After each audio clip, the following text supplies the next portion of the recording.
2 dní sme išli pešo cez púšť, to bolo katastrofa.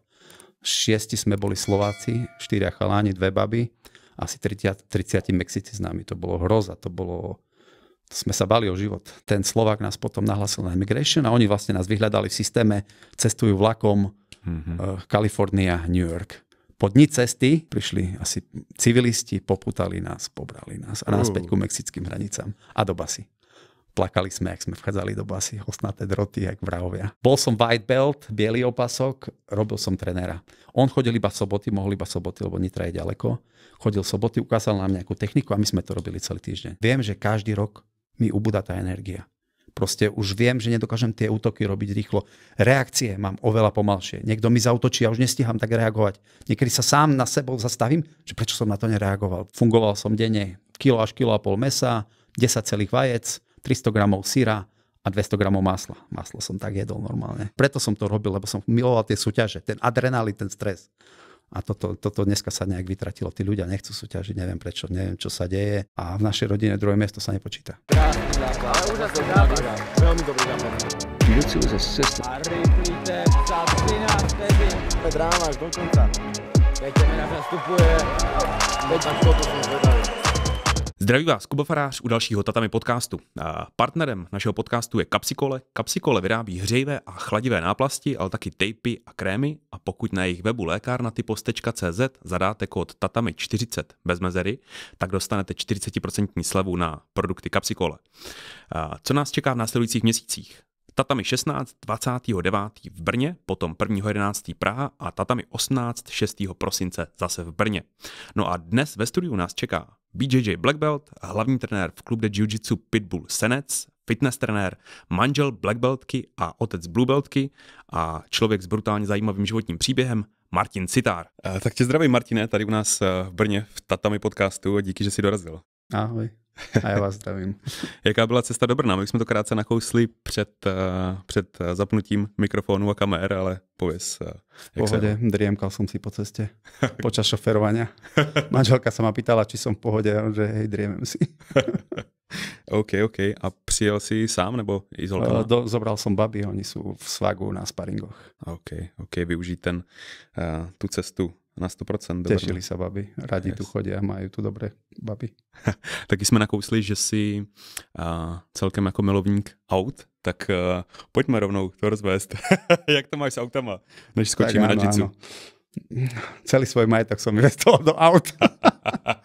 Už veľa toho bolo, veľa. Tak kolik máš auta, jaký? Momentálne mám 4. Také obyčajné. No poď. Však je to zajímavý. M6, BMWčko, to už mám 13 rokov, 14. To je také moja srdcovka. Toho sa nechcem zbaviť. No a... Kdy kam ji vyvážíš? Ako? Kdy kam vyvážíš? Kdy vyjíždíš? Len cez víkendy, len ju troška prevetrať raz za mesiac maximálne. V lete, v zime vôbec nie. V garáži je zaparkovaná, takže... Všechny auta jsou v garáži, nebo? Nie, iba M6. Okay. M6 je v garáži a motorka. No a co dalšího ještě? Teď si říkal, že jste přijeli novým autem. No, kúpil som si taký R-kový Golf, taká troška raketka. Hneď som to dal čipnúť, aby to malo vyšší výkon. Objednal som z Anglicka výfuk, na ten čakám, aby to aj dobre dunelo. To potrebujem k šťastiu. Aby všetci věděli. Áno, to ja to pre seba potrebujem, aby to dunelo poriadne.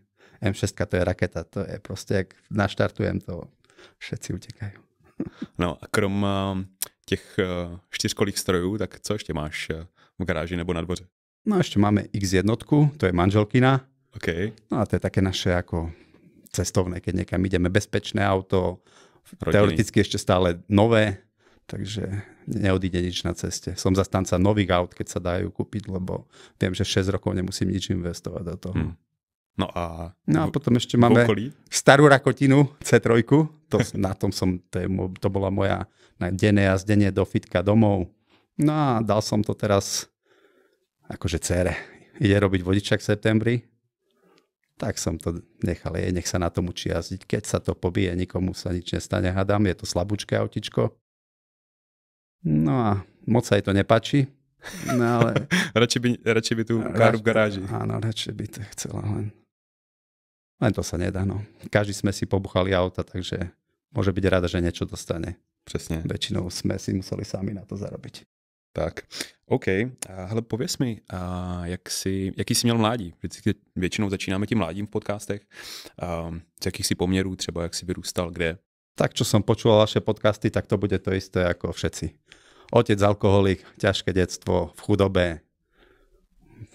Všetko také, ako 90% ľudí, čo tu chodí, čo tu počúvam, že proste... Proč myslíš, že je to vlastně nějaký jako sjednocující znak těch lidí, co sem chodí? Protože máš Všetci pravdu. utekali k športu. Na vysoké školy asi nemali na to, že by sa mohli učiť rodičia, nikto nepodporoval ani finančne, nedalo sa študovať, keď rodičia nemali peniaze. Takže stredná škola je akože konečná. Financie tam neboli na to, aby sa dalo niekde chodiť do školy. No a samozrejme všetci športovci sú, lebo každý utekal za niečím, aby sa tam vedel vybúriť. Nechcel byť doma. Takže začal som so športom vlastne v 8 rokoch. Na tretej triede základnej zápasením. To mi vydržalo veľmi dlho. Robil som popri tomu veľa športy, hociaký cyklotriál, ping-pong, volejbal, tenis, všetko možné, ale zápasenie bolo stabilné. To som robil stále a som začal hneď aj súťažiť od 8 rokov. A bylo to tak, že tě k tomu někdo přived, nebo si prostě viděl, že někdo sám. Proste tak sa stalo, že na našej základnej škole v telocvični tam otvorili zápasenie, donesli tam žinienku. Samozrejme celá trieda sme sa prihlasili chlapcov, nejakých 20 chalanov a po mesiaci sme skončili asi traja, 4 a ostatní všetci odpadli. Ako bolo to taký kontaktný šport, ne každému to vyhovuje. No a išiel som tým až do svojich teoreticky 21 rokoch. Som išiel v zápasenie skoro non-stop. Najprv som trénoval v Starej Ľubovni, odkiaľ pochádzam. Do 8. ročníka som už prestúpil na športovú školu do Košic. No ale bol som zlý žiak. Nie, že zlý žiak, no neučil som sa. Tak, jak moja dcéra teraz. Tak som musel zo športovej školy odísť na dopravnú školu. Ale stále som tam ostal zápasiť za Košice. Tréner chcel, aby som v Košiciach trénoval.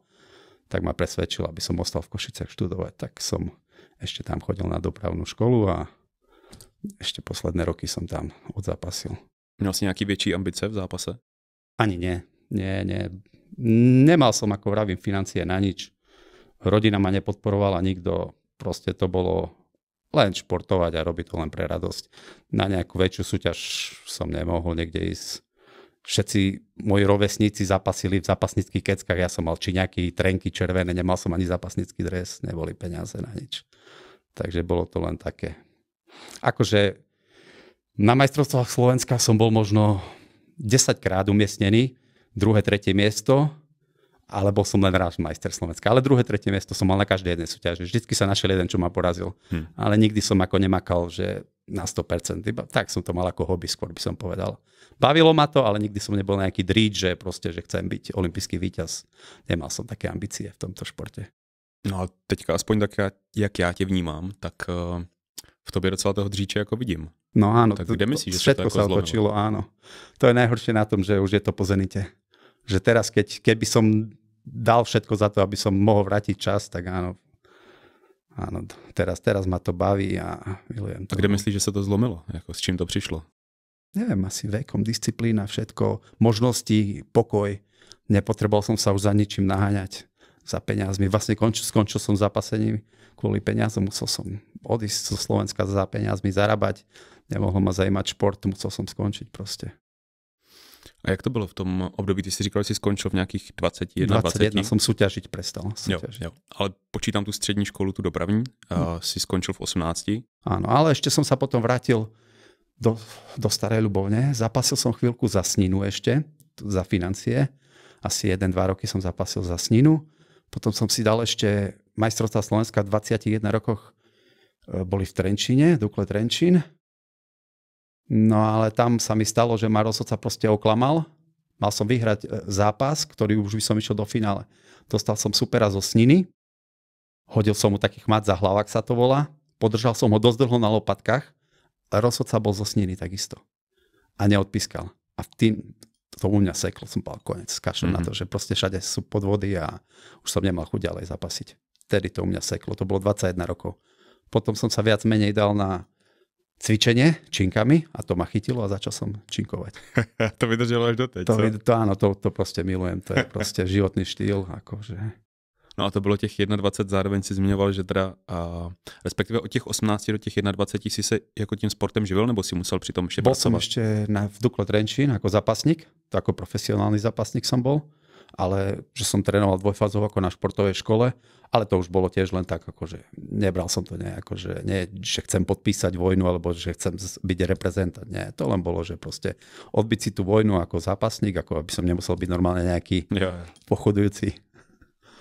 A ako vravím, potom do 21 som ešte tak za Sninu zapasil, išiel som za Starú Ľubovňu na mestrovstvo Slovenska, no a potom to, čo sa mi stalo, som s tým sekol a začal som cvičiť. No a 2 roky TCA a potom jsem už šel do Ameriky. 23. No a to mě jako hrozně moc zajímá, protože není moc lidí, kteří by tam v těchto letech odcestovali a zároveň by měli nějaký jako vztah k jitsu, o to víc. Tak kdy přišla ta myšlenka a proč vlastně si se chtěl přesunout teda do těch států? Financie, chudobná rodina, manželka tiež z obyčajných pomerov, akože budúcnosť na Slovensku bez bytu, bez všetkého, tak bolo, nemalo to nejako. Len vtedy bola ešte taká ťažká doba, nebola ako doba, že už bola otvorená Európa, nebola Európska únia, nebolo nič, takže nedalo sa, akože niekto išiel do Anglicka, do Rakúska, do Nemecka, proste nedalo sa, vtedy bolo všade víza a ťažké to bolo. To nám připomení, jaký rok to je? V roku 2000 sme išli do Ameriky. Jo. Samozrejme víza do Ameriky sme nedostali, pochádzame z východu, tam východ bol 0 bodov. Takže sme museli ísť po víza, sme skúsili do Kanady. Nedostali sme ani tam víza. Tak sme museli ísť po víza do Mexika. No a tam sme už víza dostali. No a išli sme cez púšť. No, pověz tam. A to teda už si v té době znal Martinu? Áno. A byli ste spolu? Boli sme spolu, už sme boli spolu od svojich... Ona mala 18, ja som mal tuším 19. A kde jste se poznali? Protože vás samozřejmě ta jitsu komunita zná a vnímá vás jako jitsu rodinu. To tak prezentuješ samozřejmě. Ano. To musíš prezentovat, no tak je, to je realita, že teda tvoje manželka Martina je taky BJJ Black Beltka a dcera Natálie má Blue Belt a trénuje už taky hromadu roku. Áno, ona vlastne trénuje od začiatku, ako my 11 rokov trénujeme jiu-jitsu a spolu sme začali všetci traja. To je super. No ja som mal už nejaké skúsenosti s grapplingom, so súťažmi, bo som z zápasenia prešiel vlastne skoro hneď na grappling. No a potom som si obliekol kimono a už to išlo. Zalíbilo se ti. No a kdy jsi se teda poznal s Martinou? Nebo kdy jsi říkal, ale kde? Tak sme z jedného mesta. Najprv som chodil s jej sestrou, mladšou. No a tak nejako. A tak si poznal Martinu a áno. Na to se začal líbit víc. Áno, roky spolu sme a sme spolu šťastní. Super. Doplňame sa. Bez nej by som nedokázal to, čo som dokázal. Bez nej by som to nedokázal. No a měli jste v někom, třeba v nějakým známým, nebo nevím, jste někde četli nějaký článek, cokoliv jako nějaký vzor, inspiraci v tom odletě do té Ameriky, dostat se tam a vydělat tam peníze? Proste Slováci z východu, všetko mladí do Ameriky. Tam je strašne veľa percent z východu. Za robotou išli do Ameriky. Niektorým sa podarilo víza a niekto išiel tak ako my, proste tak to fungovalo vtedy a dnes už si to ani neviem predstaviť, že by som také niečo mal absolvovať. 2 dní sme išli pešo cez púšť, to bolo katastrofa. 6 sme boli Slováci, 4 chaláni, 2 baby, asi 30 Mexici s nami. To bolo hroza, to sme sa bali o život. To bolo akože hroza. Cez tú púšť sme išli, sme zastavili v jednej kotline a na zemi samé gaťky, podprsenky znasilňovali tam tie baby. Takže sme sa bali, strašne sme sa bali. No ale boli sme mladí, 23 rokov, tak to je rozum úplne ináč rozmýšľa ako teraz, keď mám 48. Človek videl vidinu, že proste nie je šanca doma zbohatnúť, zarobiť, tak išli sme, podarilo sa, sme sa na začiatku dostali do basy, nás chytili proste pri... Pojďme jenom ještě trošku přetočím časově tu linku, to znamená, jste doletěli do Mexika. No, do Mexika sme doletěli. Jak to tam funguje? Jakože já sám jsem měl, dá se říct, že ještě mám nějaký známý kamarády v Americe, hodně z hispánské komunity a taky jsme cestovali ve Střední Americe a se spoustou lidí jsem se bavil přesně o tomhletom, vlastně o přejítí hranic, o tom, jak to funguje, že jsou různý agentury, kterým musí člověk z Ekvádoru a z různých jako dalších zemí zaplatit, řekněme, $10,000, jakože fakt velký peníze, a oni zajistí nějaký jako přechod, řeknou ti kudy přesně a tak dále, ale samozřejmě se po té cestě děje přesně to, co říkáš, že tam prostě dochází k znásilnění žen a tak dále, jako hrozný věci, že třeba nadopujou práškama, aby mluvili třeba o 4denní cestě, že jako musí, aby to fyzicky zvládli. Samozřejmě ne každý to jako fyzicky zvládne, takže jsou tam i nějaký jako mrtví potom. A zní to samozřejmě hrozně, ale taková je ta realita. Nevím teda teď v současné době, jak to tam funguje. Už jako odkedy je tam Trump, tak skôr všetkých posílajú domov. No, ale určitě dlouhý roky to tak bylo, tak mě zajímal právě přesně ten proces, doletíte do Mexika a jestli tam potom někoho místního tak sme poviem od začiatku, ako to fungovalo. Normálne sme našli Nový čas, bol noviny, a našli sme inzerát v slovenských novinách, že pomáham prevádzať do Ameriky. Sme sa ozvali na inzerát, sme sa s ním dohodli, povedal, koľko to bude stáť, všetko. Sme sa s ním stretli, alebo nestretli, neviem. Tuším, že sme sa s ním stretli. To bol Košičan, ktorý už bol americký občan, v Amerike žil v Orange County, v Kalifornii. Myslím, že sme sa s ním stretli. A cesta stála $2,000 na osobu. Vtedy bol dolár 53 korún. To bolo najvyššie, čo kedy bol dolár. To bolo proste strašné peniaze. Samozrejme sme nemali na to, tak som si požičal. Mal som dobrého kamaráta, ktorý mi dosť veľa požičal na cestu, aby sme sa do tej Ameriky dostali. No, a to se bavíme o tom čistě jenom ten přechod té hranice, ten to znamená plus letenky, takže cca nejakých 4,000 trebalo na 4x53, takže nejakých, tak viem, že nejakých 300-400 tisíc korunách to ešte bolo, že nás vyšla cesta. No a vlastne tak sme sa dohodli s tým Košičanom, že dojdeme do Mexika, on nejakých ľudí tam to pozháňa a oni nás prevedú. Takže sme sa stretli s niekým v Mexiku. No a on nám povedal, že príde niekto po nás, mali sme ísť do hotela ubytovať sa. No a tam po nás prišli a nás začali prevádzať. Ako bolo to všetko, ako, ja to tak zrýchlene hovorím, ale bolo to ako všetko naozaj ťažké a brutálne. Vonku po Mexiku s gulometami na autách všade. Akože bolo to strašné. No a prvé hneď, čo sa nám stalo, keď sme doleteli do Mexika, tak už tí colníci nás nechceli pustiť. Sme doleteli do Tijuany. A oni vraveli, že vy určite idete prejsť cez hranice. Že nie, my ideme na výlet. Tak chceli úplatok, len nevedeli to povedať, tak nás donútili si kúpiť spiatočnú letenku na druhý deň, akože naspäť na Slovensko. A tá stala nejakých, neviem, $800,000, nepamätám presne. Takže sme prišli o ďalších 50,000 korún, dajme tomu na osobu krát 6. Takže nás donútili kúpiť si ďalšie letenky a tým nás pustili vonku. Akože úplná blbosť, lebo len proste sme prišli o tie peniaze. No a potom sme absolvovali dvojdňovú cestu cez púšť. Tá bola ťažká. No a tak sme sa dostali do Ameriky. Ale nechytili nás pri prechode do Mexika. Toto nie, to bolo všetko v pohode. Nás vlastne udal ten, čo nám pomáhal. Fakt? Lebo my sme mali ísť preňho, ten Slovák. Nás udal, nahlasil naše mena na immigration. On vlastne chcel, aby sme preňho išli robiť. My chalani, že namaľovanie. Baby, cleaning service, upratovanie domčekov a také. Čo prišiel, nasľuboval nám, že dám vám apartament, budete mať fitko, budete mať perfektný život. Hodil nás do nejakej smradlavej pivnice všetkých. Hnusná pivnica, tam sme ako mali ostať. Chlapcov nás rozdelil, že každý bude sám inde s inými. A baby, že budú robiť mesiac zadarmo, sa učiť upratovať. Tak po dni sme od neho ušli. Proste strašne to tam bolo. Sme od neho ušli. Z Kalifornie sme sa potrebovali dostať do New Yorku. To je 4 dní cesty. No a vlastne sme išli na vlakovú stanicu a tam sme si kupovali lístky. Žena za okienkom nás pýtali naše mená. Sme nevedeli, že to není potrebné dávať, ale sme dali. No a ten Slovák nás potom nahlasil na immigration a oni vlastne nás vyhľadali v systéme, cestujú vlakom Kalifornia, New York. Po dni cesty v New Mexiku, tuším, prišli asi civilisti, poputali nás, pobrali nás a naspäť ku mexickým hranicám a do basy.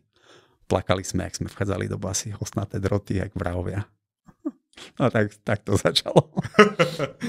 To je fakt všetko na dlhé. To zní jako masakr, my na to tady máme čas, to je v pohodě. No a když ste sa teda dostali do basy, jak ste sa potom z ní dostali ven? To bolo ďalšia komplikácia. Dostali sme kauciu $10,000 na hlavu. Krát 53. Všetci 6. Samozrejme, peniaze na to neboli, tak sa začalo obvolávať ľudí, kto by nám pomohol, kto by nám požičial. No a když byste nezaplatili kauci, tak nás deportujú domov.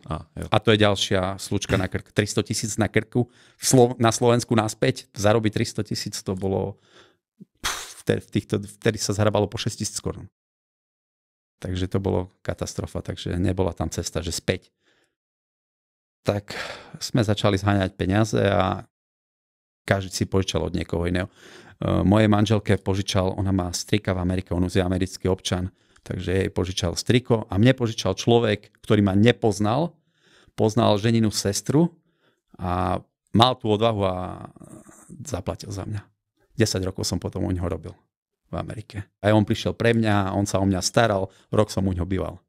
Že akože za to som mu veľmi vďačný, že pomohol človekovi, ktorého nepoznal. No. Samozrejme, nebolo to 10,000 kaucia, mali sme súd. Mne môj advokát znížil na 3,5 tisíc kauciu z tých 10. Manželka mala na druhý deň súd a mala iného súdcu, tak dostala 6,5 tisíc. Ale tak super aj tak. 10,000 ako 20,000. Jo. No takže sme začínali v Amerike s dlhom $20,000. To bolo nejakých 1 000 000 korún. Sme začínali s dlhom. Kolik sa tam tenkrát dalo vydelať? Ja som dostával 8 na hodinu. Jo. Takže mesačne som nejakých 600, týždenne nejakých 600-700 som zarábal. Do roka sme splatili 1 000 000, do roka sme to všetko splatili. Ešte som si kúpil aj auto, urobil som si nejaké fejkové papiere za nejakých 4-5 tisíc, aby som fungoval tam na fejkových papieroch.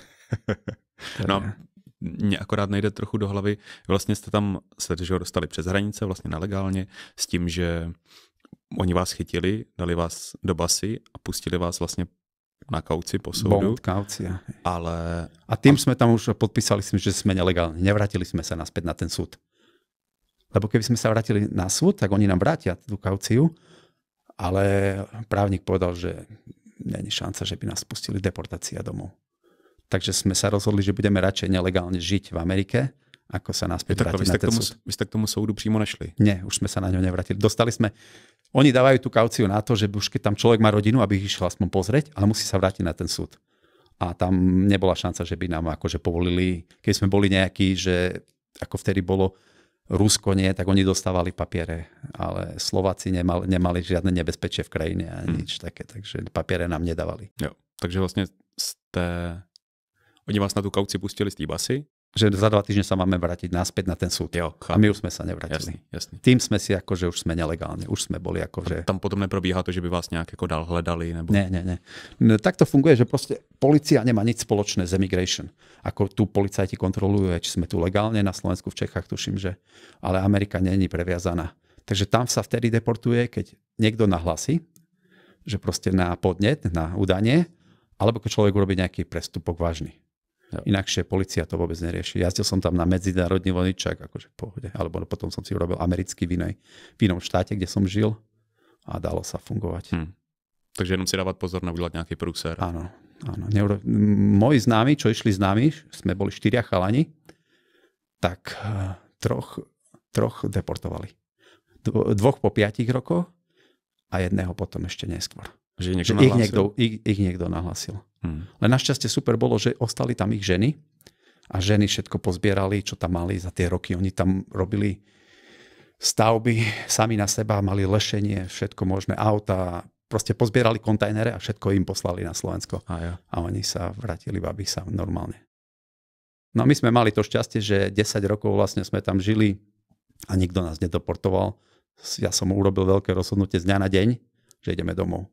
Mali sme právnika, ktorý roky nás naťahoval, že po 10 rokoch sa nám anuluje report. Že proste budeme môcť začať sa legalizovať. Tak sme na to čakali, ťahal peniaze, ojebával stále. No a po 10 rokoch nám hovorí, že nič z toho. Že proste to nevyčistí sa.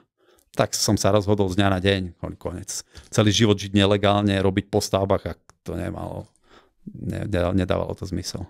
A byl to ten cíl, ten sen tam teda zůstat natrvalo? Áno, určite. Amerika je pre bežných ľudí super krajina. Super krajina.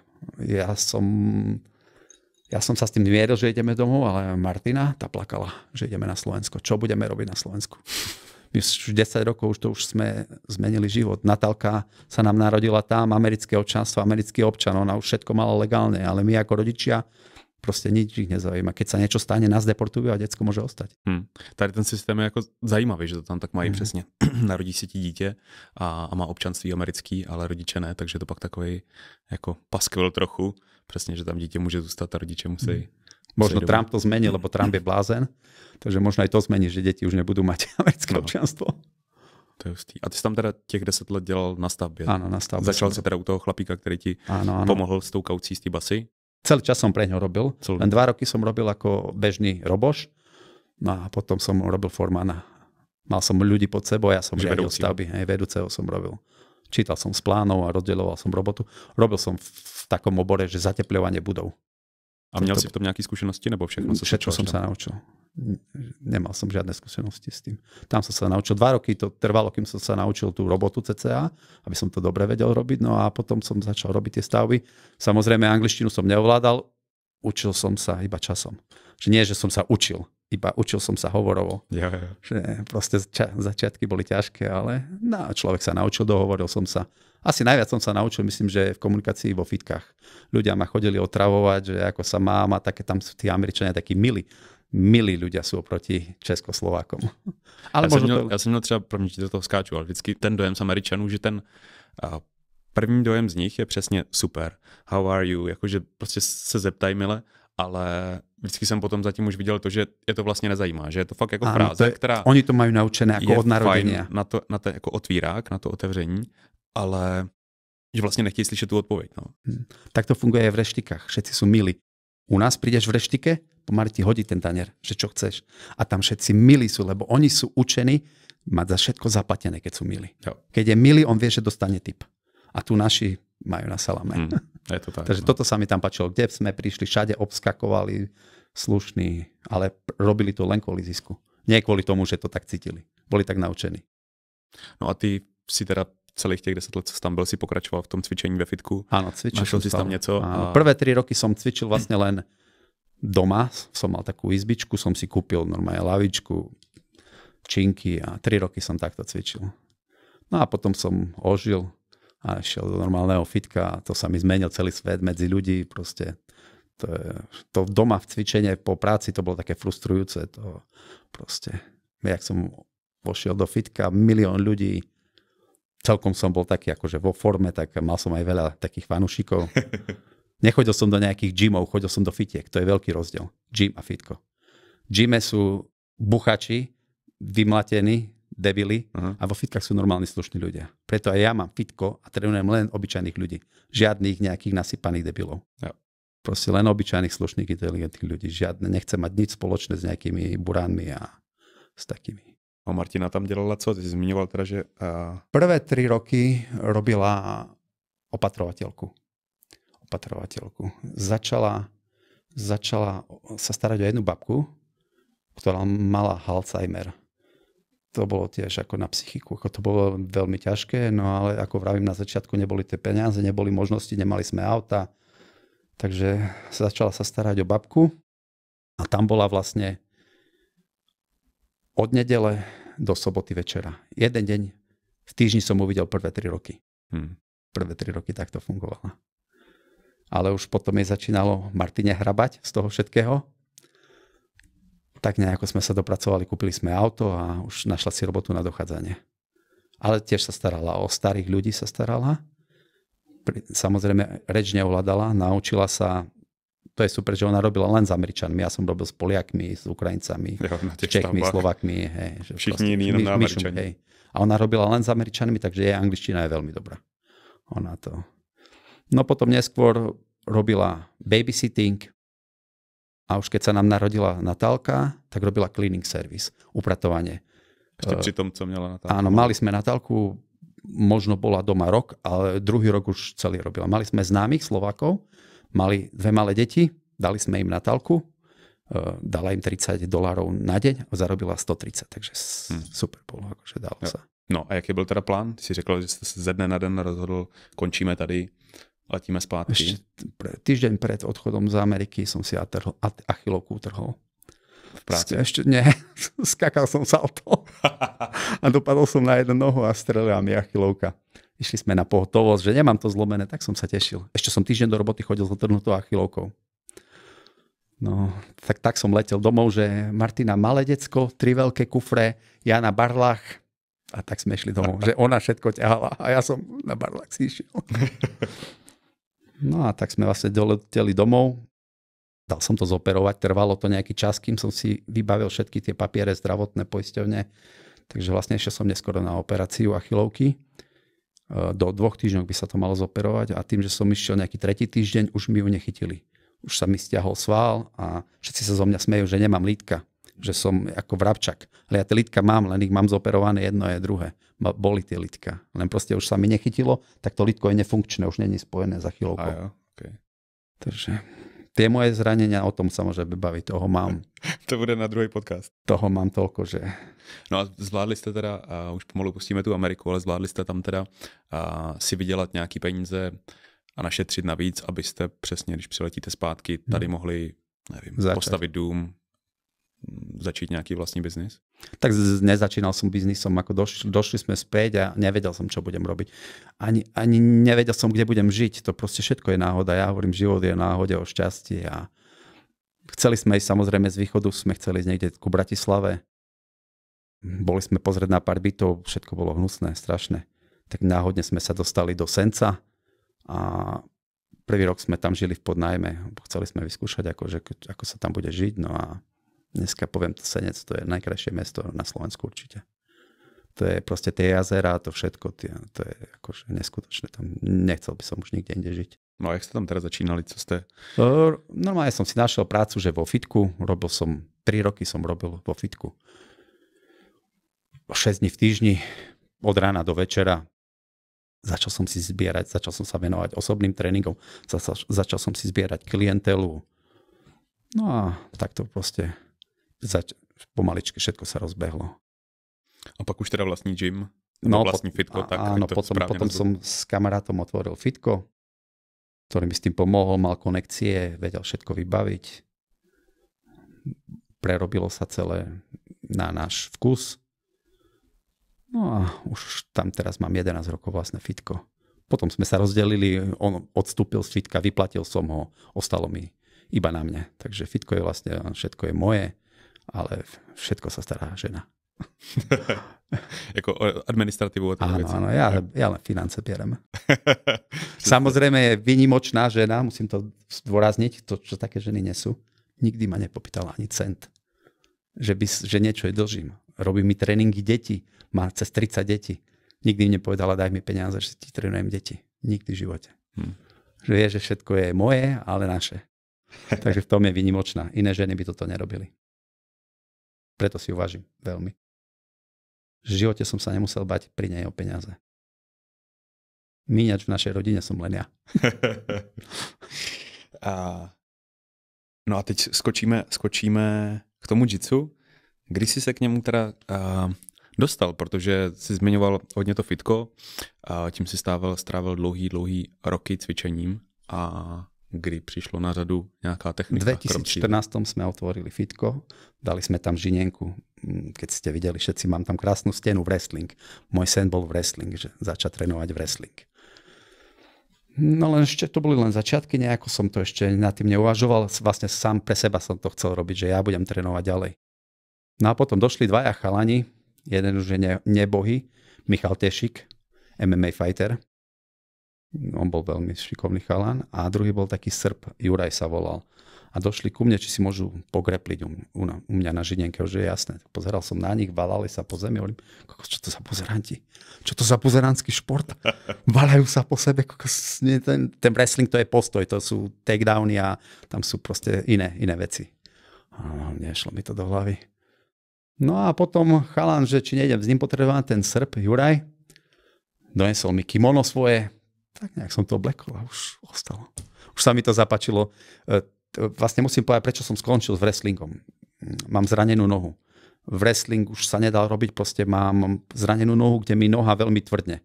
A wrestling je ten postoj a nedalo sa. A chcel som niečo začať, nejaký bojový šport, len ten wrestling už som nezvládal. Tak vlastne to bolo super, že moja chorá noha bola na jiu-jitsu OK. Že nevadilo mi to. Že dalo sa na zemi, sa dalo zapasiť. Len ten postoj som nevedel veľa sa pohybovať na tej nohe. Tak vlastne tak som sa rozhodol, že to jiu-jitsu bude super. Našli sme si trénera v Pezinku, Michal Kukumberg.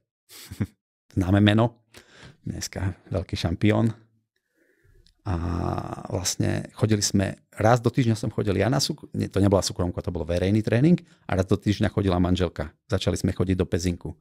Tak bolo to také akože slabé, no ale tí chalani Kukumberg a Zelenka vlastne nemali taký svoj klub ešte, tak nejak sme sa dohodli, že prišli do Senca trénovať. Otvoril sa prvý tam klub, že oni došli, oni dvaja. Fabio Santos klub sme otvorili oni, no. A my sme trénovali pod nimi.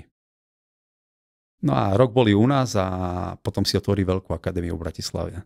To je, myslím, že jedna z najväčších na Slovensku. Ide im to, super marketing, majú veľa ľudí ako Bratislava, silní. Vedia to dobre robiť, ako super im to ide. No a my sme ostali sami a trénovali sme si ďalej. Oslovil som Maťa Minára z Nitry, Pitbull, či by nás netrénoval on, nemohli by sme byť pod ním. Tak on to odsúhlasil a vlastne do dneska sme Pitbulláci. Do dneska sme pod ním. Akože bol som white belt, biely opasok, robil som trenéra. On chodil iba soboty, mohol iba soboty, lebo Nitra je ďaleko. Chodil soboty, ukázal nám nejakú techniku a my sme to robili celý týždeň. No a tak postupne sme sa, až kým sme sa posunuli. To je masakr, no. Ale akože vďačný som Maťovi Minárovi, že sa nás ujal. Takisto dobrý človek. Teraz viac menej sa dal na tú drahu MMA trénera a tomu ide neskutočne. Akože to MMA je super pre mladých, ale proste treba mať dobrého trénera, čo tomu rozumie, on ho má a venuje sa tomu. Ale samozrejme sa obetuje a to ja by som už nedokázal. Chodí s tými deťmi, tínedžermi, chalanmi, chodí s nimi týždeň čo týždeň po tých zápasoch. Tak on je zrovna, jak jsme se bavili, dobrý příklad toho vedení k tomu zápasení, že jo? Protože on sám není to tak dávno, kdy měl sám ještě jako MMA zápas, že jo? Áno, on robil aj MMA, aj jiu-jitsu a áno. Len ako vravím, je to nauka rodiny, že on sa im vie obetovať a to ja už by som nedokázal. Každý víkend niekam má deti, ženu má, musia to cítiť, že proste, že moc žije pre ten šport a druhá vec tam uniká. A ja som už skôr taký, že už viacej rodina ako po súťažiach behať. Ale samozrejme tie súťaže patria k tomu a stále to mám rád. Ku vám chodíme najradšej na tatami, to je jednoznačne. Sme rádi, že chodíte. No teraz jedno, čo by som chcel povedať, čo ma veľmi akože sa dotklo, bolo ADCC Banská Bystrica. Je to jedna súťaž na Slovensku v roku. V Čechách sú milión súťaží, každý týždeň. A účasť minimálna. A Češi ani nehovorím. Slováci chodia na české zápasy, Češi, nikto neprišiel. Pár chalanov, Miráš tam bol, to je jediné meno také veľké, nikto, 0 bodov. To je pravda, no. Toto mi je ľúto, že proste Slováci organizujú jednu súťaž v roku a účasť mizerná účasť. Že troška by si mali vstúpiť do svedomia všetci, aby začali podporovať tie kluby a tie súťaže, aby proste toto rástlo. Čože v kluboch plno ľudí, 100 ľudí v kluboch a na súťaž nikto nechce ísť, to je na nič. Ja som to jiu-jitsu vlastne začal robiť kvôli tomu, aby som sa mohol vrátiť na súťaže. Ja stále som bol zastanca toho, na čo robiť nejaký bojový šport, keď to nemôžem ukázať, čo vo mne je. Na čo chodiť na ten tréning ráno, sa budíš dolamaný, večer ideš mŕtvy a nevieš ísť ukázať tým ľuďom, že si dobrý. Jo. A toto bolo zastanc, preto som to robil, lebo som miloval tie súťaže, ten adrenalín, ten stres. A toto dneska sa nejak vytratilo. Tí ľudia nechcú súťažiť, neviem prečo, neviem, čo sa deje. Ako chápem, že ten stres nedokáže veľa ľudí zvládnuť. To je stres, proste to je... Na tréningu šampión, všetci hovoria, že topka, dojde na súťaž 0 bodov. Vypne hlava, konečná. Tak je to o tom opakování, že? Já jsem třeba, když jsem zápasil, tak jsem měl s tím zápasovým stresem taky jako problémy. A neodzápasil jsem toho tolik na rovinu, aby jsem to jako překonal, ale určitě se k tomu chci vrátit, až budu aspoň trochu rozumně trénovat, častěji než jednou za měsíc, tak určitě půjdu, no. Ale je to tak jako se vším, musíš to dělat dost často na to, aby se to pro tebe stalo rutinou, no. Nic jiného na to asi nejde. Ale jsi zmiňoval ty soutěž na Slovensku, že je tam vlastně jedna za rok, nebo myslím 2 možná dělají kluci z ADCC. Jedna je, ale ešte jedna teraz začala AGP, ale to je slovenská, tak ja hovorím, že slovenský treba podporiť. Jo. Ale každopádně prozradím, že my se vlastně příští rok chystáme, už jsme to spolu myslím naťukávali, tak chystáme na Slovensko, takže příští rok navštívíme určitě Bratislavu. Tak to bude. Máme hotový kalendář, tak brzo budeme dávat ven. Super, no. Mluvili jsme o tom, že Sitárovi jsou rodina jiu-jitsu a měla na ty vlastně jinou volbu, než být součástí jitsu. Bola vychovaná so mnou. Od všetkých možností, kde nebola v škole alebo v škôlke, bola so mnou vo fitku. To je super, akože málo ktorý rodič tak má, že môže to dieťa mať pri sebe. Ja som to mohol mať, takže bola vychovaná na Žinienke. Tým ja som sa venoval ľuďom, ona si sama na Žinienke trénovala kotule, premety, učila sa sama. A ja myslím, že ju to bavilo, akože občas som ju potlačil do tréningov, ale myslím, že ju to baví. Baví ju to, akože má rada ten šport. Áno, veľa detí, ktorých nutia rodičia, k nám chodia, to nemajú radi. Chodia len, lebo ich rodičia nutia, to je zlé. Toto je zlé, že tie deti sa nevedia chytiť. Niektorých máme, čo trénujú 7 rokov a mám pocit, ako keby vôbec netrénovali. A myslíš, že je lepší z pohledu rodiče teď to dítě nechat v úzovkách být a radši ať tam přestane chodit a najde si něco jiného?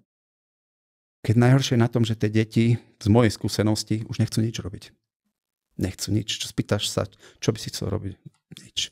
On chce sedieť na telefóne a jesť. Že tí rodičia vlastne nedávajú tie deti kvôli športu, ale kvôli tomu, aby nesedeli doma. Nie kvôli tomu, aby z nich boli šampióni, ale len aby sa troška hýbali. A to je tiež už zle. Za môjho detstva, keď som išiel na športovú školu, 30 detí nás robilo talentovky a 10 prijali. Dneska my ich prosíme, aby išli trénovať. A toto je najhoršie, že ja si nemám ja si nemôžem vyberať. Ja berem všetko, čo príde.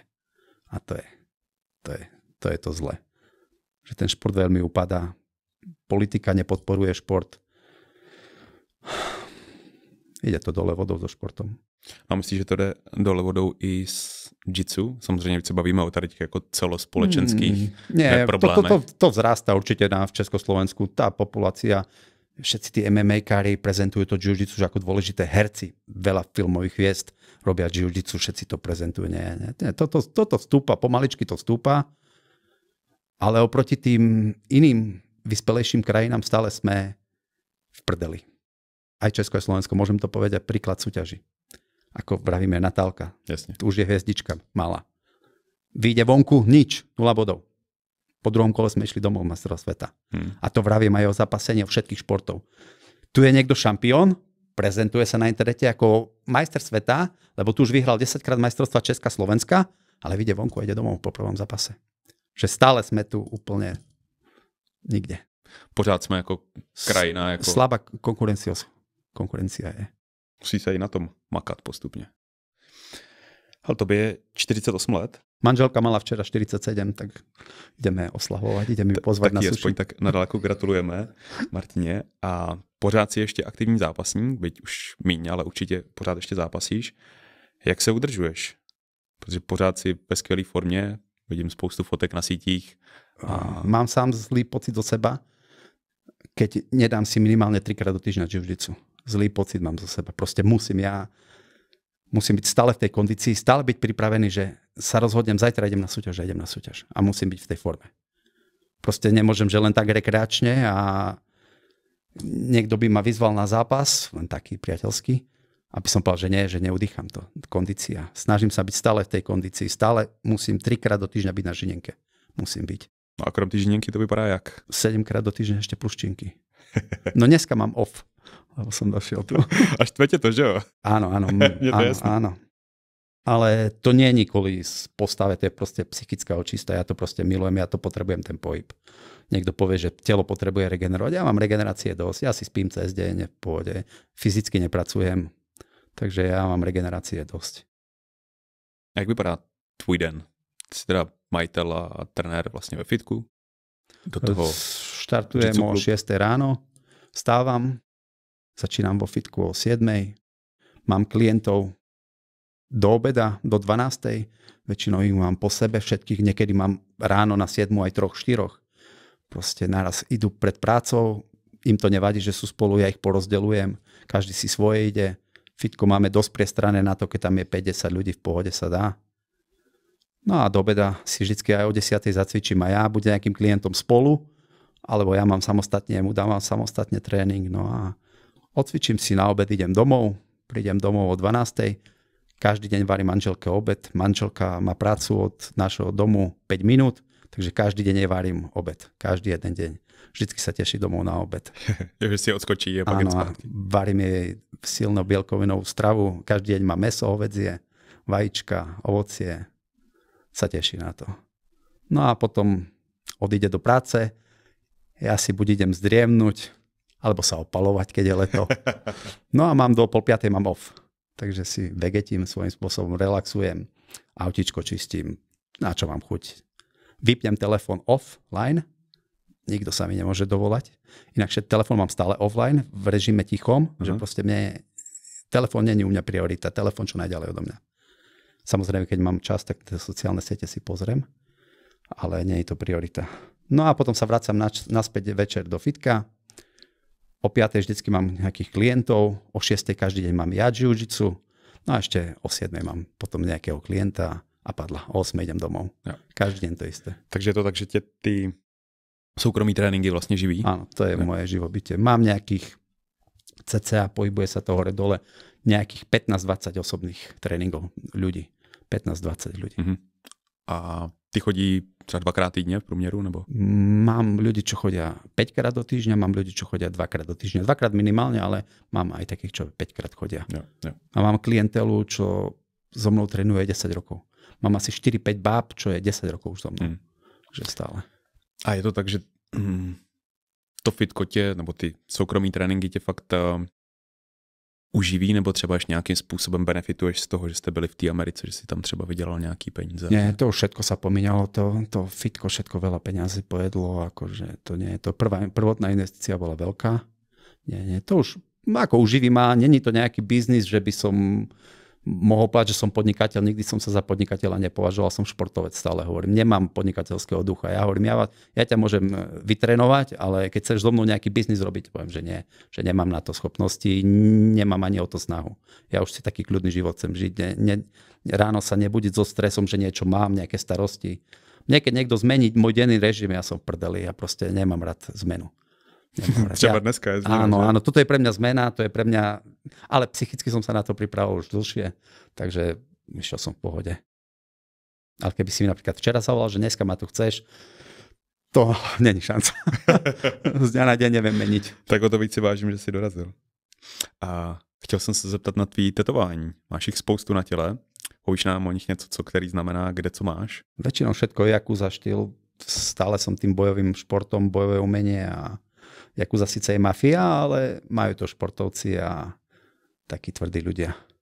Všetko štýl Yakuza. No a potom, keď som to jiu-jitsu, tak už som si dal, toto bol môj sen, že keď dovrším black belt, že si to dám na seba. Aby všetci vedeli. Co ešte, co máš na noze? To je všetko Yakuza štýl. Všetko Yakuza štýl. Ako keby som dnes sa mohol rozhodnúť, či si dám ešte tetovanie, alebo nemám tetovanie, nechcem žiadne tetovanie. A proč? Keď som to začínal, v Amerike prvé moje tetovania boli, tak to ešte nebolo také ako dneska, nemal to každý. Proste mali to len pár ľudí, stále to bolo ako že rarita. Dnes je každý potetovaný. Dřív to mývali právě ty zápasníci hodně. Že? Áno, a dnes, keby som mal možnosť, chcem byť čistý. A stále hovorím, Natálka, nedávaj sa tetovať. Ona ma veľmi chce, už len čaká na to, kedy bude môcť sa tetovať. Natálka, nedaj sa. Buď vynimočná. Dneska buď vynimočná, čistá. A ja, keď vidím človeka potetovaného, hlavu, všetko možné, to je katastrofa. Tí ľudia vyzerajú naozaj ako basisti a niekedy ako sa považovali tí ľudia, čo majú tetovanie, že sú basisti, ale dneska už ako čo tí ľudia vytvárajú s tým telom, to je katastrofa. Nedať sa tetovať, byť čistý, to je dneska vzácne a výnimočné. Keď ma Natálka budeš pozerať, nedaj sa tetovať. Budeš za to mi vďačná. Nikdy v živote sa nedá tetovať. Pojďme teďka k Martinu Sitárovi jako zápasníkovi ještě. A co považuješ ty za svůj největší zápasnický úspěch? Samozrejme, zlaté z IBF Európy. Ono sa to volá Európa, ale je to svet. Chodia tam z celého sveta, majú to len proste v názve. Takže to sú pre mňa najvzácnejšie medaile. Stal som sa majstrom Európy v modrých opaskoch, vo fialových opaskoch, v gi aj nogi. V hnedých opaskoch som dokázal iba 2. a 3. miesto. No a v čiernych som už nedokázal nič. Do hnedého opasku som si myslel, že budem patriť medzi svetovú špičku v svojom veku. Ale keď som došiel k black beltov, som pochopil, že black belt je iná úroveň. Tam se to začne štosovat, že jo? Ty black belti už nemají potom kam jít. Takže tam je to ešte áno, tí ľudia sú, čo robia to jiu-jitsu 20-30 rokov. Oni už ani nie sú nejakí, že kondične vymakaní, ale proste majú tú techniku tak prešpičkovanú, že proste on ťa z ľahučka vybaví. Ale manželka je black beltka, majsterka Európy aj v gi, aj v nogi. A vyhrala všetko. Aj v hnedých vyhrala. Ona vyhrala majstrovstvá Európy vo fialových, v hnedých, čiernych. Aj keď masters, ľudia hovoria, že masters. Ale tí masters ostali na žinienke iba tí najlepší zo sveta. Tí, čo nie sú zranení a mali tú odvahu ísť na tú súťaž. Takže ona je 5-násobná majsterka Európy a toto už nikdy v živote, to nikto, ani chlap nedokáže nikdy v živote. Na Slovensku. A nie to ešte žena. Takže môže každý hovoriť, že čo chce, že je masters, ale proste ona je drička. Jej jiu-jitsu je na vyššej úrovni o mnoho ako moje. Lebo ona je čistá jiu-jitsiarka. Naučila sa len jiu-jitsu, ja som wrestler. A stále, keď idem na tú súťaž, stále prepne ten mod wrestling. Prepne ten mod. Fakt. Chcel by som robiť čisté jiu-jitsu, párkrát som si skúšal aj zo spodu pozície začať zapasiť, ale vždycky tá hlava prepne do wrestlingu. Lebo v tom som bol 20 rokov a proste ostalo to aj tak. Což je ešte v tom kimonu, že jo, je že na škodu, ale proste není to tam tak užitečný. Najviac som vyhral všetko wrestlingom tie súťaže. Takedowny a to je všetko. Takedowny, až keď som si nezranil nohu, otrhol som si kvadriceps pred 2 rokmi a odtedy môj wrestling skončil. Je to stále zle, v zlom stave. No to je tak zhruba. No a potom naša hviezdička Natálka, to je nevieme, čo z nej vyrastie. No veľmi by sme chceli, aby prišla do Brna študovať. A nechce sa nám učiť. Nie, že je hlúpa, ale nechce sa učiť. Takže neviem, na akú vysokú školu ju zoberú bez učenia. Nevieš o nejakej? Já myslím, že dneska těch škol je spousta. Bohužel. Ale aby prešla tú školu, nielen aby chodila. Jasně, no. Jako ty nároky, už taky nejsem samozřejmě, nebo jsem z vysoké školy už delší dobu, ale vím, že ty nároky jako na studenty, ať už přijímačky, nebo potom i studium, a neříkám, že na všech školách, ale na spoustě z nich jako přišly nižší a nižší rok od roku. No. Ale, takže toho bych se nebal, protože ona určitě šikovná je, ale jestliže jí teďka 17. Ešte tak teraz ide do 3. štvrtého, ešte 2 roky má. A potom o vysokej. Tak já jsem to období mýval popravdě jako taky ta střední škola, možná druhák, třeťák to byl plus minus, kdy se mě nechtělo jako vůbec nic. A úplně skokově se mi ty známky zhoršily. A doma samozřejmě bylo zlo za to, ale člověk z toho musí jako vyrůst. No.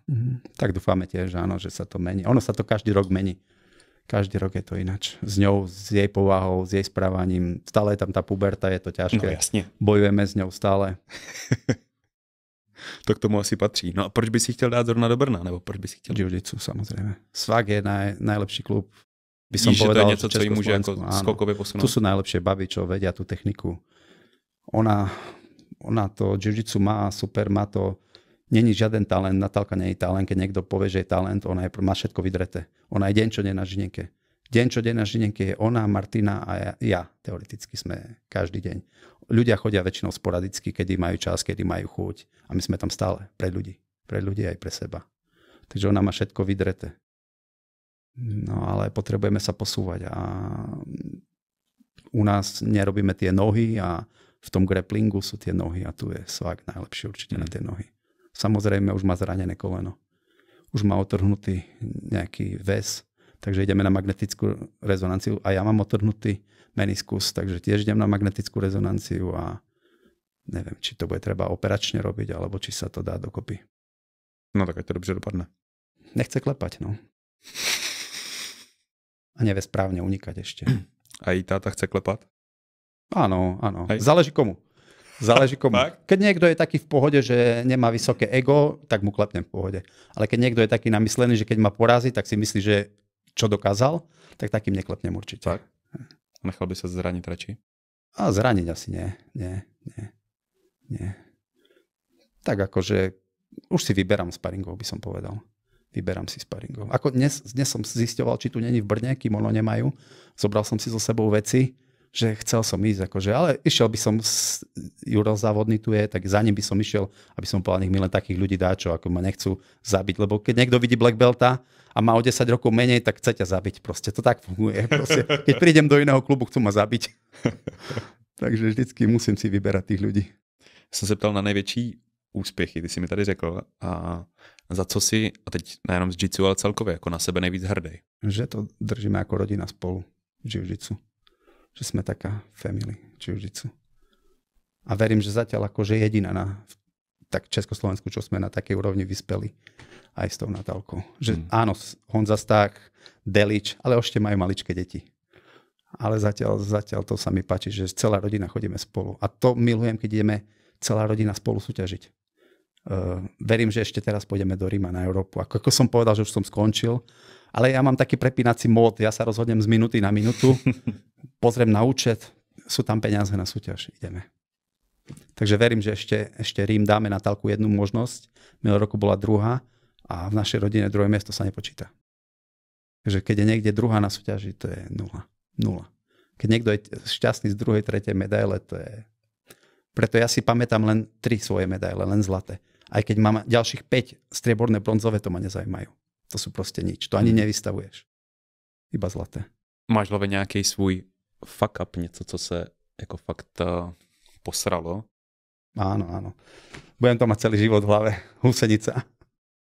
Co, rozveď to klidně, co konkrétně. Nechcel som asi o tom veľa rozprávať, ale aby vedel, že som ho mal veľmi rád. Stále ho mám rád, ale proste to, čo sa urobilo, akým systémom sa to urobilo, lebo stať sa môže, že ťa človek opustí, že aj keby žena sa to stane, ale akým systémom to urobil zlým, bezcharakterným a toto ma najviac štve.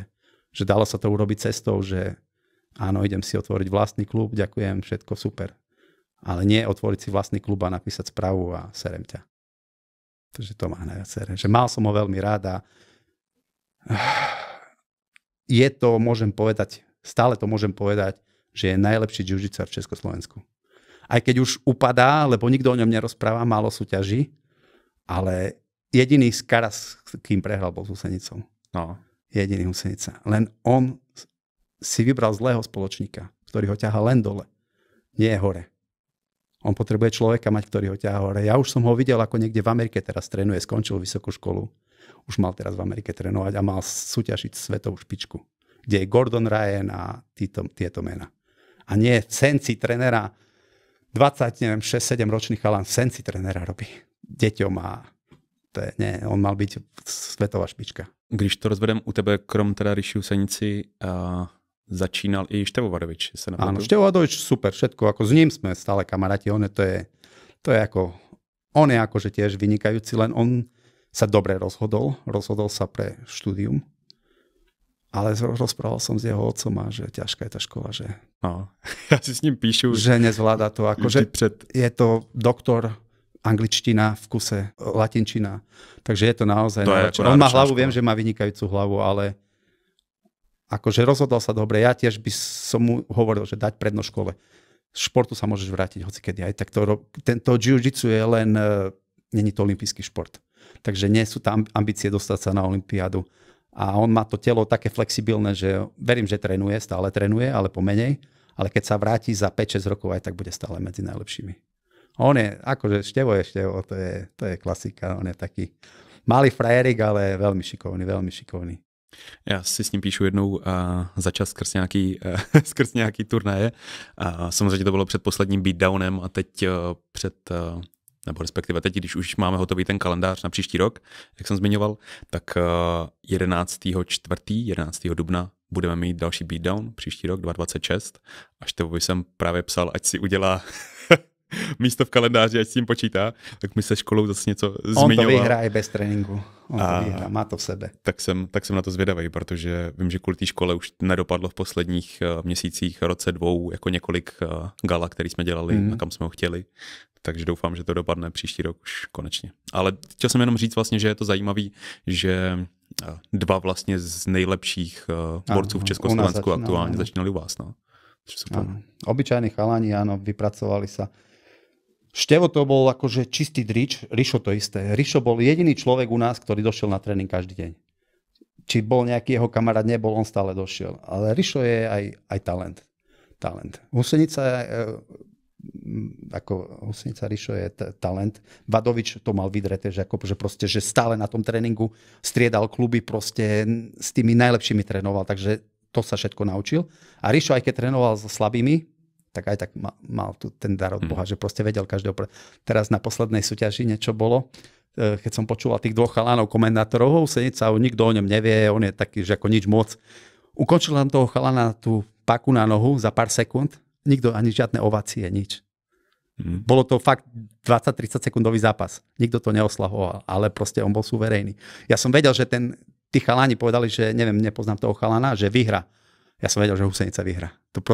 Ja ho poznám, ten jeho štýl, ten kľudný, pokojný, on môže prísť, aký chce borec, on si s ním poradí. Môže prísť, čo bolo, keď sa dostal k tej pozícii, že najlepší zápasník, došiel taký Poliak, čo bol to Octopus, čo bol taký šampión. A jeden Čech mi hovorí, taký známy, že hovorí, keď jemu pásne guard, konečná Husenicovi. Nič nebola konečná. Poradil si v pohode. Proste on vie to. No Ríšovi, tak jako Števovi, tak Ríšovi jsem psal taky na příští beatdown, tak doufám, že to vyjde. Jeho treba ťahať na súťaže. On toho chalana, čo má pri sebe, ten je spokojný, že nikde nechodia, že sú tam v klube, ale Husenicu treba ťahať. Roky mu pribúdajú a za chvíľku zistí, že už je po športovej kariére. Ja som tréner, akože super, aj on je tréner, ale on mal ešte športovú kariéru pred sebou. Ja som svoje najlepšie roky strávil na stavbe. Od 23 do 33 som robil na stavbe, lebo som nemal na výber. On má na výber. On môže byť najlepší. Ja neviem, koľko zarobí, či zarobí 1000 eur, či 2. To nepotrebuje toto k životu teraz, ako tréner. On potrebuje trénovať. On by si našiel sponzorov, všetko, len potrebuje človeka, ktorý ho bude tlačiť. Musíte mu písať, tlačiť ho dosť tiež. Lebo on to potrebuje. On sám od seba nepôjde. Potrebuje niekoho, kto ho bude tlačiť do tých súťaží. Oni tam mají celkem velkou akademii děcek. Jezdí docela dost i na soutěže právě k nám. A vždycky je tam s nimi nesledujem ich. Všetkých som si zablokoval. Vôbec ich nesledujem. Nezaujímajú ma vôbec. I to len hovorím svoj názor na Riša, ale oni ma ako ľudia ostatní nezaujímajú vôbec. Ani neberiem ich ako konkurenciu. Proste každý si robíme svoju robotu. Každý má svojich ľudí, svoj štýl. Proste nie, vôbec ma nezaujímajú, čo sa týka, jak si oni trénujú, koľko majú deti. Toto ma vôbec nezaujíma. Ptal jsem se na ty největší úspěchy, na ten fuck up největší. Co byl podle tebe tvůj nejtěžší zápas v životě? Neberem nič. Najviac ma štve posledný zápas tu v Brne. S Herem. Hej. Ako nie, že som ho prehral, ale že som to... Zle som sa cítil, nemal som ísť. S tým ramenom som mal veľký problém sa vôbec udržať. Mal som ho odmietnúť, ale som taký typ človeka, čo nepovie nie. Jo, to můžeme možná trochu rozvést, protože podle mě to vlastně ví málo kdo, tak když si měl, a teď nevím přesně, jaký to bylo, tatami 11, možná něco takového, tak tatami 12, spíš asi. Tak si tam měl superfight s Michalem Sumelidisem, s Herem a v Gíčku a vlastně ty si tam nastupoval do toho zápasu zraněnej. Dal som si flektor pred zápasom, ale necítil som sa akože... No a pak ten zápas, když to jako v krátkosti shrnu, tak byl takový jako utahaný, moc se toho tam nedělo a tak dále, bylo to hodně statický, ale bylo to jako z velké části definovaný prostě tím, že Martin byl zraněný a k tomu jsem měl připravenou určitě jednu otázku, protože vím, že jsi mi to vysvětloval a budeš nějaký další zápas a to tam je? Záleží od veku supera, lebo viem, že ten vek je veľmi... Tí mladí, čo s nami trénujú, oni nás chcú poraziť za každú cenu, ubližiť, ale oni nepochopia to. Ja som bol taký istý, nedokázal som pochopiť starého. Zamestnával som ľudí, dajme tomu poviem na stavbe, mal 50 rokov, bol pomalý. Ja som ho stále buzeroval, že prečo tak pomalý, ja ti nebudem platiť za toto. No a dneska už viem pochopiť, už som v tomto veku a viem, že každý rok mi ubúda tá energia. Proste už viem, že nedokážem tie útoky robiť rýchlo. Reakcie mám oveľa pomalšie. Niekto mi zautočí, ja už nestíham tak reagovať. Niekedy sa sám na sebou zastavím, že prečo som na to nereagoval. Pozriem si video, robím si často videa zápasov. Strácajú sa reakcie. Proste, že musím ísť cca s vekovo rovnakým superom. S tím se počítá určite. Akože nabízel bych ti 20-letý kluka. Teraz som bol na súťaži nedávno v Setine. Jo, ADCC. Dostal som 2 chalánov, jeden mal 42 a druhý mal tiež tak vyzeral na 40, viacej asi nie. No poradil som si s nimi, ale nebolo to už také akože suverejné. Obidvaja boli hnedé opasky. Jeden, ten Čech, čo ho poznám, tak on už hnedý opasok je asi aj 6-7 rokov, takže neviem, či mu nemá kto dať čierny, alebo trénuje sporadicky, ale nebolo to ľahké, akože, ale vyhral som, potešilo ma to, srdiečko ma potešilo, že konečne mám nejaké výhry. Tak určitě něco v téhle věkové kategorii a zajímá mě, jestli je třeba někdo, s kým by si chtěl zápasit. A teď to nemusíme brát jako nějakou výzvu nebo tak, ale fakt prostě někdo, s kým si třeba zápas ještě neměl, nebo si měl kdysi a třeba si ho prohrál, nevím, cokoliv takového. Vôbec neviem. Nemám také ako ambície niekoho vyzývať, nikdy som taký ani nebol, ani porovnávať sa tiež nepotrebujem s nikým. Ja to vlastne pre radosť iba už všetko robím. Nemám niekoho chuť vyzývať, ani že sa cítim, že by som bol lepší, ale tak nie. Také priateľské zápas a tak len pre fán. Každopádně, když ti napíšu za nějaký měsíc a budem to řešit, tak je možné, že něco vymyslím. No uvidíme, čo s tým kolenom. Myslím, že mám urvaný meniskus. Teraz zápasím, ale to je na 50%. Mám tu bod, ktorý mi lieta. Teraz si ho vždycky otejpujem, ale tak idem. Neviem, myslím, že je to poškodené na operáciu. Že neviem, ako to pôjde. No čím vším si ty jako zápasník vlastně prošel, jakýma zraněníma, protože je toho taky asi dost. Tak toto je veľa. To je veľa. Môžem tak len z rýchlosti povedať. Otrhnutá achilovka, veľmi silné zranenie, veľmi dlhé hojenie. Posledné veľké zranenie je kvadriceps, to je už poznačené, to už ten wrestling úplne išiel dole bodov. To je proste ako keby som tam mal nejaké železo stále, to je nepohyblivé, nefunkčné. Ako som začal trénovať ešte so zranenou nohou po nejakých 2 mesiacoch, na to Michalan dal arbar, otrhol mi biceps. Nešiel som to dať šiť, lebo bol by som úplne odstavený, noha zranená, ešte ruka zranená, tak som sa na to vykašľal, mám krátky biceps zranený. V tejto nohe, to je to najsilnejšie zranenie, čo ma zastavilo od kolena, trombóza, upchaté cievy. Z 3 ciev mám prechodnú len 1. Veľmi nebezpečné na šport celkovo. Prso otrhnuté na 2-krát, hamstring otrhnutý na 2-krát. A to ešte by sa toho našlo. Ale to sú také vážne zranenia tieto. A to rameno mi drží len tak sporadicky. Celé všetko mi tiež skáče, ale už neboli aspoň. Proč myslíš, že se ti to stalo tolik zranění? Protože zní to jako, že jich je fakt hodně. Že navolí stretching. Nerobím stretching. Jo? Myslíš, že to bude tím? Nie. Nebo nemůže to být právě třeba přetrénovanost nebo něco takového? Ani nie. Ja skôr si myslím, že to je taká nejaká smola len. Smola proste. Že niekto ide Martina má 47, nemá jediné zranenie, musím si to zaklopať, ale chvála Bohu. A na mňa sa to nejako lepí. Martina mi hovorí, že tak pozerá, že každé 2 roky priemer nejaké vážne zranenie mám. To je, niekto fakt ide celý život, športuje bez zranenia a niekto ide v kuse. Len to je na mňa ešte zvláštne, že sa stále vraciam. Veľa ľudí to hneď odradí. Že prvé zranenia už skončia. A tak to máme aj s tým jiu-jitsom, že vidím, niekto si zraní kríže, koleno a už skončí. A ja idem cez to všetko. Otrhnutý meniskus a ja trénujem stále každý sparring. Ja si to zatejpujem, niekto mi urobí nejaký vonkajší háčik, vykriknem, ale idem ďalej. Proste, že som psychopat. Asi trochu, jo? Áno, som psychopat. Som fanatik, akože. A chcel by som mať 20 rokov. Všetkým by som ukázal, kto by bol najlepší. Lebo mám ten chtíč, čo ľudia môžu byť dobrí a nemajú ten chtíč. Natálke to stále hovorím, Natálka, ty si výnimočná, ty by si bola najlepšia, len musíš chcieť. Musíš chcieť a musíš sama seba presvedčiť, že budeš najlepšia. Keď to človek nepresvedčí seba, tak to nepôjde. Už ta vnější motivace moc nefunguje, že jo? Aká? Vnější, jako když tebe někdo jako bude motivovat. Nie, že je to o tom, že to ja musíš, som typ človeka, čo sám všetko si sám. Nemal som nikoho vzor, ani nedal na nikoho slova.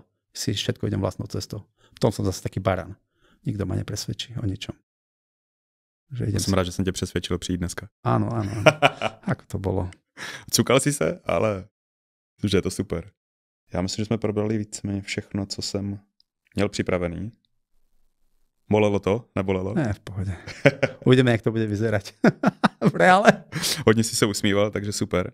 A dúfam, že chalána, ktorého som chcel motivovať, že sa zobudí a začne robiť to, čo má Husenice, že začne súťažiť, lebo to stratil svoju sílu v tom, čo bol najlepší. Já věřím, že tenhle podcast nejenom Ríšu, ale spoustu dalších lidí bude taky motivovat a i ta práce, kterou děláš, jak pracuješ třeba sám na sobě. Ještě jednu věc, vím, že jsem chtěl probrat. Stravování, jak jsem se ptal na to, jak se vlastně udržuješ, tak tohle je určitě fanatik. Nedílná součást jako té přípravy a toho tvýho životního stylu. Tak jak to teď vypadá? Protože jsi jel na karnivoru, áno, teď to som 90 zmenil. dní, se nepletu. Bol som na krvných testoch, doktorka už si myslí, že umieram, že mám vysoký cholesterol, jednotky sú tam 11, keď niekto tomu rozumie. Bežný človek má 3 až 5 na karnivor, áno. Áno, takže silou mocou ma chce, aby som tam došiel EKG, aby mi natočila, že už proste mám kardio v prdeli úplne všetko, tak ja som jej to začal vyhľadávať tie štúdie, aby pochopila, že karnivor to tak funguje. Ale troška ma to aj mňa zobralo do hlavy tie výsledky, tak som to zmenil. Zišiel som z karnivor, cítil som sa perfektne. Cítil som sa 100-krát lepšie ako teraz na sacharidoch. Išiel som teraz cestu z Senca do Brna a hlava driemkala. Na karnivor naspidovaný a tak oči a máš chuť žiť. A na sacharidoch si stále crash. Popiš možná lidem, kteří ne každý to podle mě zná, co je karnivor. To je len čisto živočíšna strava. Fungoval som denne kilo až kilo a pol mesa, 10 celých vajec, 300 gramov syra a 200 gramov masla. Maslo som tak jedol normálne. Áno, ale cítil som sa perfektne. Len strašne som strácal svalovú hmotu. Aj keď som dával veľa tukov, stále mi rozprával, že pridať tuky, aby som nestrácal. Stále to išlo dole, tie tuky išli stále. Z kolika na kolik si šel? Třeba ze 100 kg na 90? Z 98 na 85. No. A hlavne to ma otočilo... Za 3 měsíce? 100 dní, áno. To ma otočilo, že tí ľudia hlavne zasa si chorí, nemáš rakovinu alebo také, lebo v tvári, oči vonku, taký prepadnutý. Tak som sa povedal, 100 dní, splnil som si limit, super, a ideme naspäť na sacharidy. Včera som mal 95. Som 4. týždeň na sacharidoch. 85 na 95. No, za měsíc. 10 kg za mesiac. Cítiš sa teda hůř, ale? Cítim sa horšie. Kardio zišlo dole, kondička už není taká. Tých 10 kg cítim, kríže bolia samozrejme. Vyzerám lepšie. Som opuchnutejší, troška plnejší. Vyzerám lepšie, ale pocitovo to nie je lepšie. A pritom som na sacharidoch, čistých sacharidoch. Ryža, banán, med. Tieto 3 veci. Nič iné, žiadne procesované jedla. Žiadne hlúposti. Fakt len to ovocie a tá ryža. A mäso ostalo, proteíny. Tuky som vyradil. Žltka som teraz vyradil, aby som ten cholesterol stiahol dole. Pôjdem za 3 mesiace zase na krvné testy, aby ten cholesterol išiel dole. Jeden recept jsem si od vás převzal teď nedávno, třeba 5 dní zpátky. Mléčnou rýži. Áno, to je moja žena, to vie robiť. Ale to nevie nikto robiť ako ona. Tak to musím od vás někdy ochutnat, teda, že jsem na to koukal a přesně tak jako taky hledám, že co by si člověk dal tak, aby si jako zamlsal, ale aby to nebyla prasárna. A říkám, mléčná rýže, tyjo, super. Koukal na nějaký recepty, zkoušel a jíme to doma teď všichni teda. Takže dobrý. Áno, ja to nosím mojim klientom do fitka. Milujú to, všetci to milujú. Všetci by to chceli, len moja žena by to nestiala variť. Takže až bude příští turnaj v Brně v září, tak si připomenu, doveste a donesiem ochutnať. Akože vynikajúco. Ako naozaj to umenie, uvarenie tejto rýže nedokáže nikto, iba moja žena. Je tam veľký pomer vody, mlieka, sladidla, používame med sladidlo a musí sa v správny čas vypnúť. Nesmie byť ani tvrdá, ani mäkká, ani hustá, ani riedka. Takže naozaj to umenie vedieť uvariť tú rýžu a to dokáže len moja žena. Keď má dobrý deň, keď má zlý deň, že sa ponáhľa, na ňu tlačím, tak je zlatá rýža. OK. No a co pro tebe teda to jídlo znamená vlastne v tvém živote? Ako ja som 100% v strave, ale jedlo mi nič nehovorí, ako nie som labužník jedla. Veľa ľudí žije život pre jedlo, ako vravím. Tá populácia je tlstá, to je proste, to už ide horšie a horšie. A pre mňa jedlo nič neznamená. Ja proste jem, lebo musím. Nie preto, že mám z toho požitok. To sa mi obratilo asi tak pred 2-3 rokmi, že som stratil apetít. Že proste celý život som len o jedle rozmýšľal a teraz už jedlo jem, lebo musím. že nemám žiadny požitok z jedla. Ako vravím, dneska ide manželku pozvať na sushi. V Bratislave je taká dobrá reštaurácia, chodíme tam len na oslavy, keď narodeniny. Je to dosť drahé, ale vždycky som sa na to tešil a teraz už sa na to neteším, nemám na to žiadnu chuť. Ale pôjdem tam kvôli babám, oni milujú jedlo. Oni sú jedačky. Im to ostalo. Hej. Ale stravu držíte doma všichni spolu, ne? Nie. Manželke ten obed robím ja zdravý, ale inakšie sa stravuje celkom pohode ona, ale dcera nie, dcera tá sladkosti, blbosti. Dcera nie. Snažil som sa jej dávať veľa mesa, potom mi veľa pribrala. Už potom, to sa jej nelíbilo. Sa to aj páčilo byť veľká, ako taká silná sila je strašne išla hore z mesa. Teraz som jej už prestal, už jej mesiac nerobím. Odkedy sme prehrali ten svet, tak odvtedy som prestal do nej investovať. Som bol nasratý. Išli sme do tej Varšavy, vlastne, že ideme vyhrať majstrovstvá sveta. A prehrala druhý zápas. Už prvý bol veľmi fyzicky náročný. Už prvý vyhrala len v predĺžení. Ale zasa jej chybami. Prvá polovička sa neboduje. Išla prvú polku, nabodovala tú superku možno 10-0. Svípovala ju potom. Potom sa začalo bodovať a už jej nešlo nič. No a išla do predĺženia, odpadla. Druhý zápas išla s Ukrajinkou. Ukrajinka, topka. Už majsterka sveta, majsterka Európy aj v kimone, všetko ako najlepšia. Z ňou išla. Vedeli sme, čo robí, to robí čo jak Natálka Arbary. A dostala Arbar za 30 sekúnd. Sada do auta domov. A odtedy u mňa to tak padlo veľmi. Lebo mne sa nechcelo ísť do tej Varšavy. Je to ďaleko, veľa šoferovania, ale ona chcela ísť. Verila si, že vyhra. Veril som jej aj ja, veď vidíš, ako zapasí na tatami. Poradí si s dospelými ženami 17-ročná. No a prišla Ukrajinka, ešte o rok mladšia. 16-ročná, o rok študijný menej. A vybavila ju jak nič. A hlavne videl som ten postoj tej Ukrajinky, tá psychika, tá vyrovnanosť. To úplne mala nás všetkých naštudovaných. Ja si pozerám si a ona si pozerá moje fotky, moje pasto. Videl som to. Ona si nás urobila research celej rodiny. A prišla tak pripravená, že Natálku rozsekala. Takže... Furt je kam sa posúvať. Áno. Tak ja by som veľmi chcela, aby Natálka bola svetová špička, ale zatiaľ to nemá v sebe to trénovanie, že by chcela. Ona má vydreté, že je na tréningu, ale tie tréningy sú také na 50%. Ona rada tak veľa rozpráva a málo trénuje. A toto, keď sa v nej nezlomí, že keby ona mala takú povahu, ako má žena, Martina, tak ona už je neporaziteľná. Martina je drič. Martina je najväčší drič našej rodiny. A tak, jak jsme se bavili, že vlastně v tobě to taky nebylo, když jsi byl mladý úplně na 100%. Toto, že má to po mne. No. Ale dúfam, že sa to zlomí skôr ako... Ale zase, ja hovorím, tie príčiny sú iné. Ja som mal zlú doma situáciu. Jasne. Nikto ma k športu neviedol. A my ju vedieme. Ja by som jej dal všetko. Ja jej dám všetko jej dám, len aby bola najlepšia. Ale ona to musí chcieť. Musí to chcieť. Mne to nikto nechcel dať. Možno by som bol iný, keby ma niekto. Ale... No každopádně budu vám i Natálce přát, ať se to zlomí, ať ti to chytne a co nejvíc úspěchu vám i celé rodině, hlavně zdraví a štěstí. Díky moc, že jsi dorazil sem k nám do Brna na rozhovor. Bylo to super, tak jak jsem to předpokládal, že to bude. A moc rád tě zase uvidím na turnaji nebo kdekoliv jinde. Ďakujem. A ja ďakujem. Díky.